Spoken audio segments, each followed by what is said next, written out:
جامعة جنوب كاليفورنيا قامت بدراسة غريبة من نوعها للبحث عن أفضل نظام لتجديد الجهاز المناعي لدى الإنسان وجعله أكثر قوة وكفاءة، وكانت المفاجأة بصيام 3 أيام متتالية. الدراسة استمرت 6 أشهر، حيث وجد العلماء بنهايتها أن الجسم قضى على السموم المتراكمة والخلايا التالفة التي كانت عبئا على هذا الجسم، وأصبح النظام المناعي أكثر كفاءة وفاعلية في مواجهة الفيروسات. البروفيسور فولتر لونغو يقول بالحرف الواحد: خلال 3 أيام من الصيام المتتالي، وعندما يتضور جسدك جوعا، فإنه يعطي الإذن للقضاء على الخلايا الهارمة والمتضررة والتالفة، ويبدأ بإنتاج خلايا دم بيضاء أكثر نشاطا وأكثر قدرة على مواجهة الفيروسات. فعندما يبدأ الجسم بالصيام يقل عدد الخلايا المناعية بشكل مفاجئ، وبمجرد إعادة التغذية تبدأ الخلايا المناعية بالتشكل من جديد. البروفيسور لونغو يقول بالحرف الواحد: عندما تجوع خلايا جسمك تصبح هذه الخلايا أكثر مقاومة للإجهاد وأطول عمرا. ويقول بالحرف الواحد أيضا: عند الصيام ل3 أيام يعطي جسدك الإشارة للبدء بتجديد الخلايا الجذعية، وهي من أهم الخلايا في الجسم، حيث يتم بناء نظام مناعة كامل خلال 3 أيام فقط. خلال هذه الأيام ال3 يتم التخلص من أجزاء النظام القديم المتضررة والضعيفة، ويتم إنتاج نظام مناعي أكثر قدرة على تمييز الفيروسات والتخلص منها بكفاءة عالية جدا. ولكن السؤال: ما هي أفضل طريقة للصيام هذه الأيام ال3؟ هذا ما يجيب عنه العلماء اليوم. دراسة حديثة في شيكاغو نشرت في مجلة نوتريشن أند هيلثي ايجينج طريقة رائعة جدا للصيام تسمى 16/8، لها فعالية عالية جدا على أجهزة الجسد وأكثر سهولة وقبولا. ولكن ما هي طريقة 16/8؟ أن تصوم 16 ساعة تمتنع تماما عن الطعام والشراب، و8 ساعات تفطر. هذه الطريقة شبيهة جدا بالصيام على الطريقة الإسلامية. والآن ماذا عن نبينا عليه الصلاة والسلام؟ هل غفل النبي الكريم عن هذه الحقيقة الطبية؟ لقد أمر النبي الكريم بصيام 3 أيام من كل شهر، ورغب في ذلك حتى إنه اعتبرها صيام الدهر كله. قال عليه الصلاة والسلام: صيام 3 أيام من كل شهر صيام الدهر، أيام البيض صبيحة 13 و14 و15. الحديث موجود في السلسلة الصحيحة. وكأن النبي عليه الصلاة والسلام يريد أن يقول لنا: جددوا نظام المناعة لديكم كل شهر ليبقى هذا النظام قويا قادرا على مواجهة أي وباء أو أي مرض.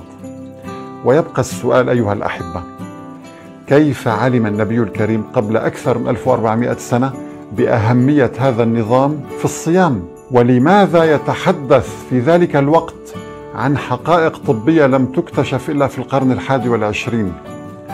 والله إن هذه الدراسات لتشهد بصدق رسالة الإسلام وصدق نبينا عليه الصلاة والسلام، والحمد لله رب العالمين.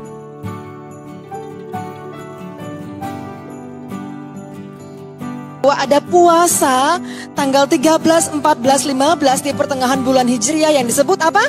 Ayamul Bid. Ayamul Bid itu kenapa dilakukan?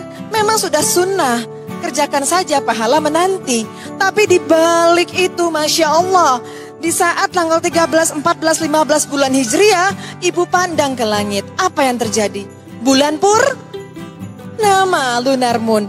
Di saat itu ibu berpuasa di 3 hari, ketika bulan purnama terjadi gravitasi paling besar, semua akan dibumikan keluar ke tanah, ke bumi. Semua racun, semua kotoran apapun akan mudah dikeluarkan melalui sistem pembuangan tubuh, yaitu ekskresi. Baik urin, baik keringat, baik pembuangan. Jadi barang siapa yang berpuasa di 13, 14, 15, selain mengikuti sunnah, karena iman, di baliknya ada dampak kesehatan yang Masya Allah. Siapa di sini yang rutin ayamul bid? Ada? Sekarang tanggal berapa ini? Udah lewat? Ya. Bulan depan pasang kalender hijriah yang besar-besar. Dan dilanjutkan tanggal sunnah untuk hijamah. 17 atau 19 atau 21. Dibantu dikeluarkan darah-darah yang tidak fitrah dengan bekam. Ingat pesan Rasulullah, kesembuhan itu ada 3. Berbekam, minum madu, dan kai. Tapi aku melarang umatku untuk melakukan kai.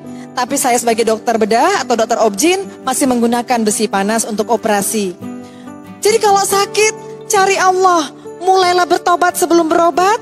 Salat sunnah, kemudian kita berbekam, kemudian kita minum madu. Insya Allah. Bukankah kita sakit, Allah yang sembuhkan? Mari cari ridho Allah. Kalau Allah jatuh cinta kepada hambanya, mudah bagi Allah untuk menyembuhkan? Mudah. Jadi bukan makanan sehat dulu. Walaupun saya penggiat makanan sehat, benar. Tapi ingat, manusia ini ditopang bukan hanya jasadia. Kita ditopang oleh ruhia. Dan bahkan jasadia dari DNA hanya ditopang 1% saja. 99%-nya non-coding DNA yang sifatnya adalah ruhia. Saya coba mencatat orang yang kena stroke itu banyak terjadi pada tanggal berapa secara tahun Hijriah. Ternyata setelah saya konversi ke tahun Hijriah, ternyata orang yang kena serangan stroke, khususnya yang stroke hemoragik atau pecah, itu terjadi antara tanggal 13 sampai 21 Hijriah. Tanggal 13 sampai 21 Hijriah. Saya sempat bingung kok kenapa tanggal ini. Sekarang saya baru ketemu nih jawabannya. Dulu waktu saya jaga rumah sakit bingung kok banyaknya tanggal segini, kenapa ya? Padahal nggak ada awal bulan, akhir bulan. Ada yang konversi habis gajian juga kena stroke juga. Saya sempat bingung kenapa. Ternyata setelah saya mempelajari hadis, banyak amalan-amalan sunnah yang kadang-kadang dulu saya tidak tahu sebagai seorang dokter. Ada sunnah yang luar biasa. Yang pertama, disunnahkan puasa yaumul bid. Tanggal berapa Pak? 13, 14, 15. Kemudian disunnahkan bekam. Berapa? 17, 19, 21. Berarti kalau orang ini menjalankan ini setiap bulannya, puasa, bekam, insya Allah selamat ini. Kenapa ini penting? Tanggal 13, 14, 15, kemudian dilanjutkan 17, 19, 21. Ternyata tanggal-tanggal tersebut dekat dengan waktu bulan purnama. Ya, terjadi pada tanggal 15. Kita tahu bahwa ketika terjadi bulan purnama, maka laut akan pasang karena dipengaruhi oleh gravitasi. Dan ternyata yang terkena serangan stroke rata-rata umumnya menjelang pagi. Di saat itulah ya epinefrin meningkat, menyebabkan pembuluh darah ciut, pecah, dipengaruhi dan diperberat dengan gaya tarik bulan. Maka itu saya mengharapkan setiap tanggal-tanggal tersebut puasa pekan.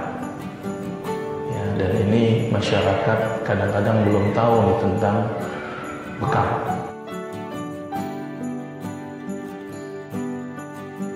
Salah satu yang mungkin kita belum atau mungkin belum dengar ya adalah bahwa sel-sel tubuh kita itu melakukan proses bunuh dirinya.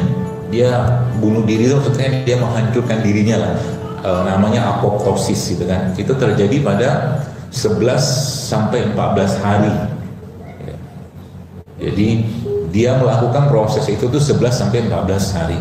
Kalau kita ambil tengahnya misalkan 12 hari misalkan gitu kan, kemudian ketemu 365 1 tahun dibagi 12, maka Bapak Ibu sekalian akan mendapatkan angka berapa? Pura-pura mikir aja lah, nggak apa-apa lah, jangan kelihatan diam-diam gitu. Meskipun padahal handphone ada kan, tinggal pakai kalkulator. Begitulah manusia. Handphonenya smart tapi orangnya sampai detik ini kadang-kadang saya bingung gitu kan. Kalau di feed di Instagram itu dokter VCO itu apa? Tinggal buka handphone VCO gitu kan, ketahuan nanti virgin coconut oil, tinggal pakai begitu kan. Jangan tanya hal-hal yang di Siratal Mustaqim Google itu bahasa saya gitu. Jadi di situ bisa kita tanyakan. Jadi 365 ketemu atau dibagi 12 dapatnya berapa? 30. Nah, di situ kan dapat petunjuk tuh. Muslim tidak muslim dia, Islam atau tidak Islam dia, maka setahun dia wajib puasa 30 hari. Luar biasa. Dan secara risetnya memang seperti itu, benar? Jadi memang manusia itu sama semua. Mau dia muslim, mau dia non muslim atau bahasa lainnya kafir gitu kan, dia harus ikutin petunjuk Quran untuk hidup sehat. Ya, karena Al-Quran memberikan petunjuk yang sangat jelas gitu kan.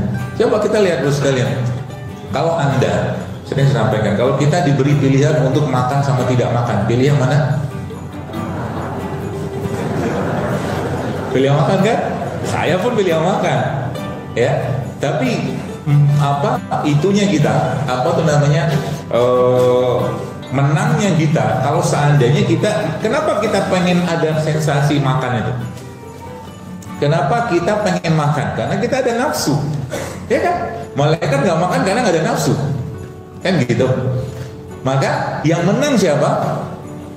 Yang bisa memenangkan hawa nafsunya, kan gitu. Anda yang datang ke sini tadi misalkan dalam perjalanan lihat ada yang jual bubur ayam, lontong, gitu kan? Apalagi nasi uduk. Bapak Ibu sekalian ngerti nggak atau tahu nggak? Coba saya tanya dulu nih. Kira-kira makanan-makanan tadi itu, ya, itu kategorinya makanan sangat sehat, makanan sehat, atau makanan kurang sehat, atau makanan tidak sehat? Hah?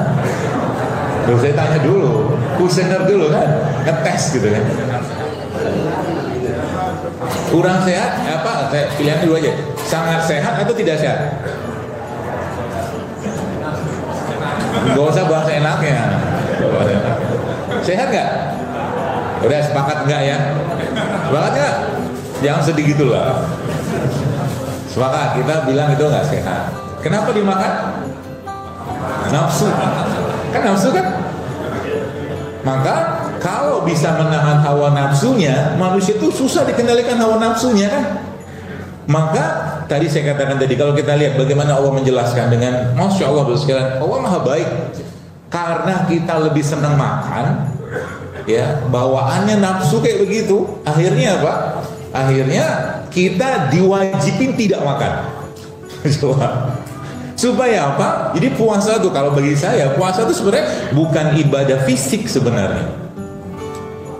Puasa itu adalah ibadah menahan hawa nafsu kan gitu kan? Dan lihat, oh deh, samping, digeser.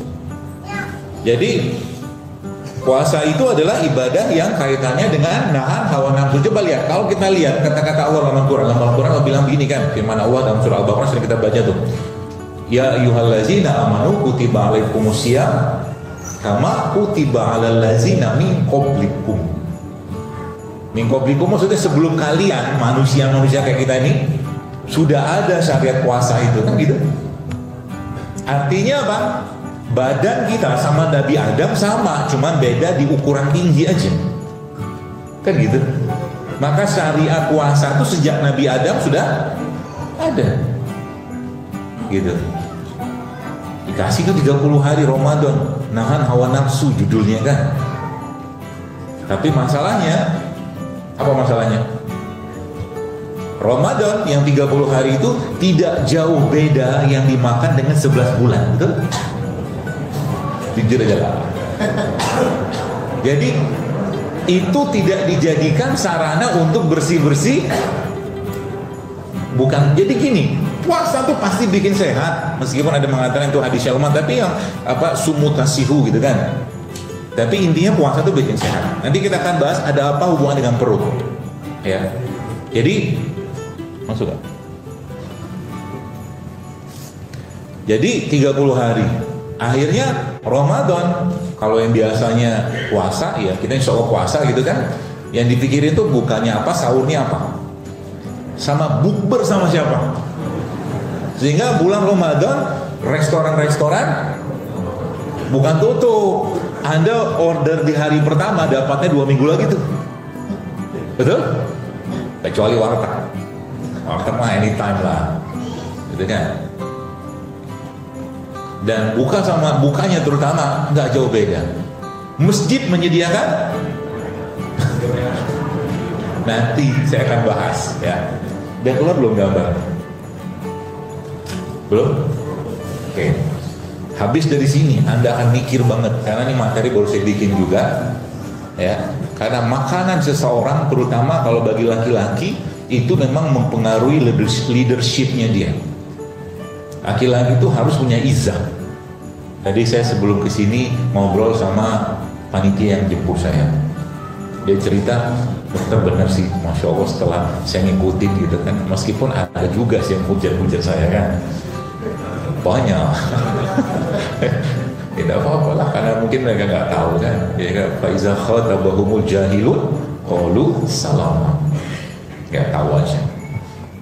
Beliau bilang ke saya, ternyata sekarang bahkan maaf ya, ini agak sensitif dikit sama yang jomblo. Jadi bahkan sentuhan sama istri saja sekarang udah kerangsang, sentuhan dong.